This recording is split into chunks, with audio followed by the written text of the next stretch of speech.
Kwa hiyo haya mafanikio yote ni utekelezaji wa sera yetu ya mambo ya nje iliyoiweka nafasi ya Tanzania kwenye majukwaa mbalimbali na kuweka heshima ya taifa letu katika majukwaa ya kimataifa.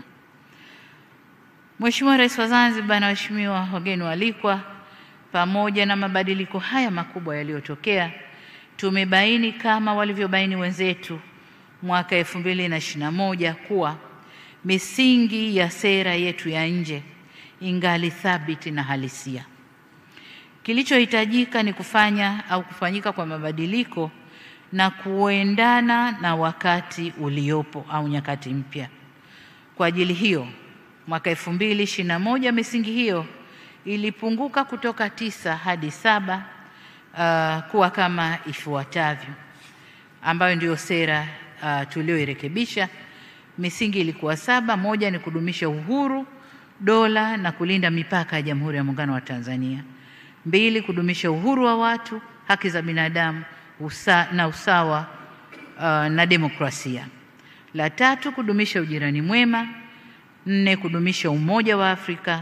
5, kuimarisha uhusiano wa kiuchumi na wadau wetu wa maendeleo. 6, kudumisha sera ya kutofungamana na upande wowote na ushirikiano wa nchi za kusini, yani South-South Cooperation. Na 7, kuunga mkono juhudi za Umoja wa Mataifa katika kutatua changamoto za dunia, usalama na amani. Kutokana na mazingira mapya ya dunia ya leo, hususan uvamizi mkubwa wa utamaduni na ustaarabu unaoendelea duniani, tumeona haja ya marekebisho yaliyofanyika mwaka 2024 kuongeza msingi mmoja ambao ni kulinda na kuendeleza maadili, mila na utamaduni wa Mtanzania, ikiwemo kukuza matumizi ya lugha yetu adhimu ya Kiswahili. Hivyo sera tunayoizindua itakuwa na misingi 8 badala ya 7 ya ile 2001. Sasa mniruhusu nigusie kidogo kuhusu toleo letu jipya. Toleo hili limekuja na mabadiliko muhimu yafuatayo ambayo kwa kiasi yamegusiwa hapa. Ni maeneo 4, lakini nitayasema kama ifuatavyo, kwamba moja ni kujielekeza katika kuimarisha diplomasia ya uchumi kwa kujielekeza zaidi kwenye kuvutia uwekezaji wa mitaji mikubwa, kutumia vyema fursa ya kijiografia tuliojaliwa na kufaidika na soko huru la biashara barani Afrika. Jengine ni kujenga uhimilivu wa uchumi wetu kwa kuongeza kasi na uwekezaji katika sekta binafsi na hasa kujidhatiti na uwekezaji wa ubia ambao bado hatujaufanya vizuri pamoja na sekta binafsi duniani. Hili linakwenda sambamba na kuongeza uwezo wa sekta binafsi ya ndani iweze kushiriki katika uwekezaji nje ya mipaka yetu. La 3, kuendelea kukuza hadhi ya nchi yetu kwa kueleza mazuri tulionayo kiuchumi, kisiasa na kijamii, utajiri wa utamaduni wetu, mila na ustaarabu wetu na lugha yetu adhimu ya Kiswahili vitumike kama nyenzo ya kujenga nguvu ya ushawishi ambao ni muhimu sana katika kupanua masoko ndani ya bara la Afrika na nje ya bara la Afrika. Jambo jingine ni kukuza ushiriki wa Tanzania waishio nje, wenye uraia na wasio uraia wa Tanzania katika kuchangia maendeleo binafsi na maendeleo ya nchi kwa ujumla. Jingine ni kuangazia maeneo ya fursa mpya za mashirikiano ya maendeleo ikiwemo sekta ya uchumi wa bluu, kama nilivyosema, uchumi wa kijani, uchumi wa kidigiti na maeneo mengine ikiwemo sekta ya madini ya mkakati ili kupanua mawanda ya uchumi wetu. Jambo jingine ni kushirikiana na nchi nyingine na mashirika ya kimataifa katika kukabiliana na changamoto za dunia ikiwemo majanga ya afya, matumizi mabaya ya teknolojia mpya, mabadiliko ya tabia nchi, uhalifu unaovuka mipaka na ugaidi. Jambo jingine, tutaongeza uwazi na uwajibikaji katika shughuli za kidiplomasia kupitia diplomasia ya umma, public diplomacy, kwa kutumia mifumo ya kidigitali. Lengo ni kuifanya nchi itambue kazi zinazofanywa na mabalozi wetu wanaoiwakilisha nchi katika maeneo mbalimbali duniani, na leo katika maonyesho nimeona wameanza kuifanya hiyo kazi kuweka, wenyewe wanasema dashboard ya kazi za wizara, whether ndani makao makuu au kwenye mabalozi. Tutakuwa na hayo madashboard, tutapata kuona. Nikawauliza dashboard Kiswahili chake nini, hawakuwa nalo. Nadhani mtatusaidia. Dashboard Kiswahili ni nini? Kama nilivyosema awali, tumeimarisha wizara mambo ya nje. Huko nyuma wizara mlizoea kusema, na umesema waziri, kwamba ninyi ni waratibu tu, lakini ukweli ni kwamba nyinyi ni wasimamizi wakuu wa utekelezaji wa sera hii. Kwa hiyo kuna kazi kubwa ya kufanywa na nyinyi. Uratibu hauwavui wajibu wenu, mtaendelea kuisimamia na kuratibu sera hii. Lakini la 9, mazingatio mahsusi ya Zanzibar katika utekelezaji wa sera hii. Katika sera hii suala la ushiriki au ushirikiano wa kimataifa kwa upande wa Zanzibar limezingatiwa ipasavyo. Kubwa zaidi ni kwamba katika mabadiliko ya dunia hii, nchi sasa inaangazia fursa za vijana ndani na nje ya nchi. Sasa baada ya kusema hayo na kufanya mapitio yaliyomo katika sera, sasa nijielekeze kwenye maelekezo mahsusi kwa wizara na wadau wa sera hii ya nje. La kwanza, baada ya kuandaa mkakati wa utekelezaji wa sera hii na kukamilisha mwongozo wa utekelezaji wa diplomasia ya uchumi utakao tafsiri sera hii, hatua inayofuata sasa ni watake muendelee na utoaji wa mafunzo ya elimu au kutoa elimu ya sera hii kwa taasisi za umma kuhusu maudhui ya sera na namna yanavyogusa majukumu yao ya kila siku. Na hapa nimeona timu kubwa tu ya mabalozi wastaafu, lakini wamestaafu bado wana nguvu, wanaweza wakatumika kwenye kazi hii. Mkawapangia kazi maalum ya kukaa na sekta mbalimbali, sababu wizara mko busy sana. Wao wakaipitia vizuri sera hii na wakakaa na sekta mbalimbali kueleza majukumu yao kuendana na sera hii. Na zaidi kupitia ule mkakati na kutafsiri kisekta kwa kila sekta inayohusika. Lakini waheshimiwa mabalozi wetu wanao tuwakilisha kule nje, wahakikishe wanaisoma na kuielewa na kuanza kutangaza mabadiliko haya chanya ya sera yetu. Kumbukeni, sera hii inatutaka kuwa na diplomasia inayowahusisha wananchi kwa kupata taarifa za utekelezaji wa kazi zenu pia. Jambo jingine, kwa kuwa utekelezaji wa sera hii sio jukumu pekee au sio jukumu la Wizara ya Mambo ya Nje peke yake, bali wizara hiyo ni mratibu na msimamizi mkuu, naziagiza wizara, idara zinazojitegemea, wakala za serikali na tawala za mikoa na serikali za mitaa kuhakikisha mnajumuisha malengo na mikakati ya sera hii katika mipango mikakati yenu na kuanza utekelezaji wake mara mwongozo utakapotolewa. La 4, kuendelea kulinda uhuru na heshima ya nchi yetu. Kama nilivyosema, kuna maendeleo makubwa ya teknolojia, na kwa kutumia teknolojia watu duniani wanaweza kufanya wanavyotaka, wanaweza kutusema wanavyotaka, wanaweza kutoa matamko wanayotaka. Niwaombe, katika matamko yanayotoka, ni vyema wizara na vyombo vyetu vya ulinzi na usalama mkajibu kwa haraka, mkachukua hatua za haraka, aidha kutoa ufafanuzi, kukanusha, au kama ni la kweli kukubaliana na kuchukua hatua za kurekebisha.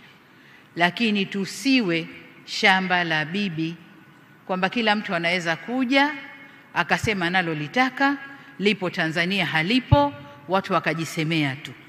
Lakini la pili, tumeanza kuona mtiririko au mwenendo wa wanaharakati ndani ya region yetu hii kuanza kuvamia na kuingilia mambo yetu huku. Sasa kama kwao wameshadhibitiwa, wasije kutuharibia huku.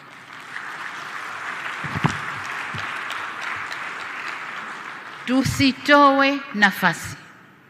Walishaharibu kwao, walishavuruga kwao. Nchi iliyobaki haijaharibika. Watu wako na usalama na amani na utulivu ni hapa kwetu. Kuna majaribio kadhaa. Niwaombe sana vyombo vya ulinzi na usalama na nyinyi wasimamizi wa sera zetu nje kutoa nafasi kwa watovu wa adabu wa nchi nyingine kuja kutovuka hapa kwetu. Hapana.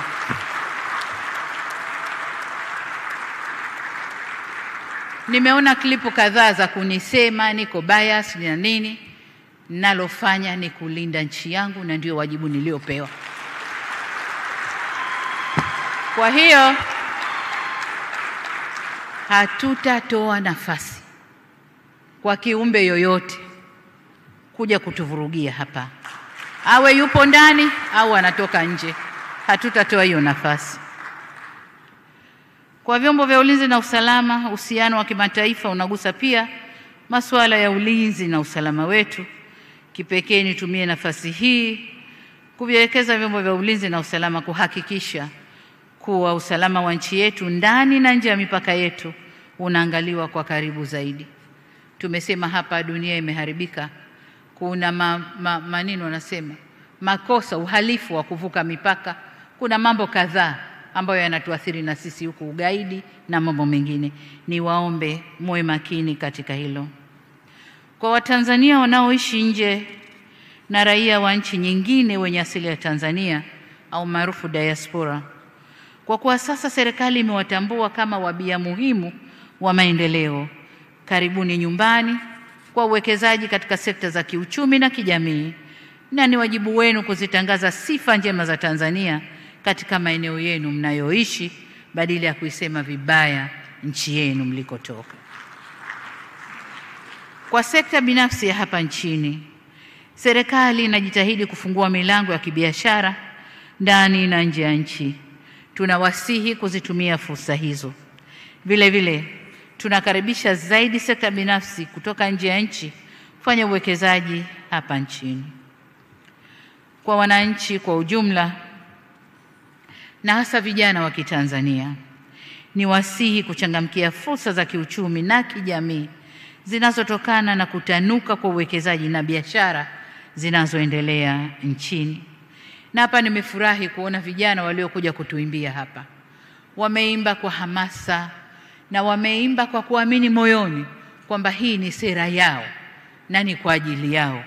Kwa hiyo niwatake vijana mchangamkie hayo.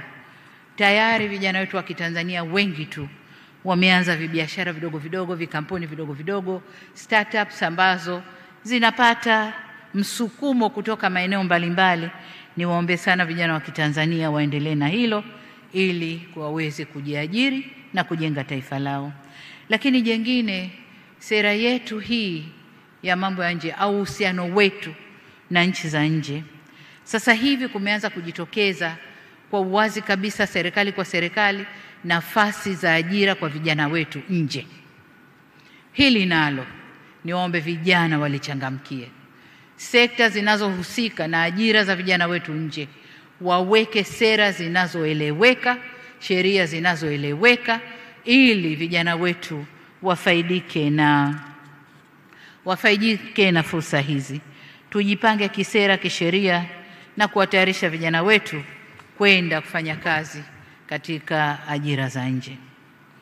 Mheshimiwa Rais wa Zanzibar na wageni waalikwa, narejea kusema kuwa tukio hili la leo ni la kihistoria.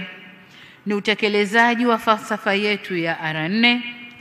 Kwa upande wa kidiplomasia, tumejitathmini, tumefanya mazungumzo na kutafuta maoni kwa upana sana, na tumeamua kuja na maboresho ya sera, ndio kujirekebisha, ili tuweze kujenga vyema nchi yetu. Hii ni safari ya fikra na ari mpya katika kujijenga kidiplomasia na kuliweka taifa letu na serikali katika nafasi nzuri kwenye ulingo wa jumuiya za kimataifa. Nimalizie kwa kusema sera hii tukitekeleza vilivyo, matarajio yetu wa Tanzania ni kuiona Tanzania yenye ujasiri na uthubutu ndani na nje ya mipaka yetu, Tanzania isiyo sita wala kutetereka katika kuchukua nafasi yake kwenye majukwaa ya kimataifa, ikisimamia ukweli na haki. Huo ndio umahususi wa Tanzania tulioachiwa tangu kuasisiwa kwa taifa hili, hatuna budi kuuendeleza. Nimalizie kwa kupongeza tena Mheshimiwa Waziri na timu yako ya wizara na timu ya wataalamu walioshiriki kwa namna moja au nyingine katika maandalizi ya sera hii. Aidha, nikupongezeni kwa maandalizi mazuri sana ya shughuli hii ya uzinduzi wa sera ya mambo ya nje. Hongereni kwa ubunifu wa kuwezesha mabalozi wetu walioko nje kufuatilia shughuli hii kwa njia ya mtandao. Hapa mbali na kutokutumia gharama za kuwafanya kuja na kurudi, ingawa mmewanyima fursa za kuja kuona watu wao, lakini pia mmeanza kutekeleza yale ambayo tunayatarajia kuyaona kwenye diplomasia yetu mbele tunakoelekea, kwamba sasa tutatumia mitandao zaidi katika kuwasiliana kuliko nenda rudi na kutumia gharama nyingi. Sasa baada ya kusema hayo, ni washukuru wote walioko kwenye ukumbi huu kwa kuja kuunga mkono shughuli hii. Na sasa natamka rasmi kwamba sera ya mambo ya nje ya Tanzania ya mwaka 2001 toleo la mwaka 2024 sasa imezinduliwa rasmi.